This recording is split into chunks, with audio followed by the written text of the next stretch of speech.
Summer లో పిల్లలందరూ ఒకే దగ్గర ఉంటారు కదా, వెకేషన్ వచ్చేటప్పుడు అందరూ కలిసి ఆడుకోవడంతో పాటు వాళ్ళు మంచి ఫుడ్, డిఫరెంట్ ఫుడ్ ఏమైనా ఎక్స్పెక్ట్ చేస్తూ ఉంటారు. అందుకని చెప్పి ఈ రోజు నేను ఎగ్ శాండ్విచ్ అయితే వాళ్ళకి బ్రేక్ఫాస్ట్ గా ఇస్తున్నాము. ఎగ్ పాటోడ్ అనమాట.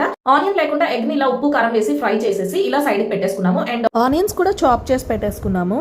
అలాగే దీంతో పాటుగా కావాల్సింది కొంచెం చాట్ మసాలా, ఇంకా కెచప్. సో ప్రిపేర్ చేసుకోవడానికి మనము బ్రెడ్ స్లైస్ పైన ఒక 2 స్పూన్స్ ఎగ్ మిక్స్చర్ వేసుకొని దీనిపైన చాప్ చేసి పెట్టుకున్న ఆనియన్ పీసెస్ కూడా వేసుకుంటాం. ఒకవేళ మీకు కావాలి అనుకుంటే టొమాటో కూడా వేసుకుంటే వేసుకోవచ్చు. మాకు మాత్రం ఓన్లీ ఆనియన్ ఇష్టం, అందుకే అదే సీజనింగ్ లాగా కొంచెం చాట్ మసాలా కూడా యాడ్ చేసుకున్నాం అనమాట. అండ్ బ్రేక్ఫాస్ట్ ఎస్పెషల్లీ పిల్లల కోసం కాబట్టి అందరూ కెచప్ ఇష్టపడతారు కాబట్టి కెచప్ కూడా యాడ్ చేస్తున్నాం. అండ్ లేదనుకుంటే స్కిప్ చేసేయచ్చు. దీనికి ఫైనల్ టచ్ వచ్చేసి లెమన్ అనమాట. వీటన్నిటి పైన లెమన్ కాస్త పిండితే ఉంటుంది. టేస్ట్ పుల్లగా, కారంగా, తీయగా అన్ని టేస్ట్ మిక్స్ అయ్యి చాలా టేస్ట్. దీనిపైన ఒక బ్రెడ్ స్లైస్ పెట్టి సెక్యూర్ చేసుకుని దీన్ని పాన్ ఫ్రై చేసుకుందాము. లేదు అనుకుంటే మీ దగ్గర శాండ్విచ్ టోస్టర్ ఉంటే కనుక అది కూడా యూస్ చేసి దీన్ని అయితే చక్కగా పాన్ ఫ్రై చేసేసుకోవచ్చు. సో నేనైతే ఎటువంటి చీజ్ కానీ చేయట్లేదు. సింపుల్ గా ఇలా హెల్దీ ఐటమ్స్ అన్ని యూస్ చేసి ఇలా అయితే నా శాండ్విచ్ కామెంట్స్ లో షేర్ చేయండి. Bye guys.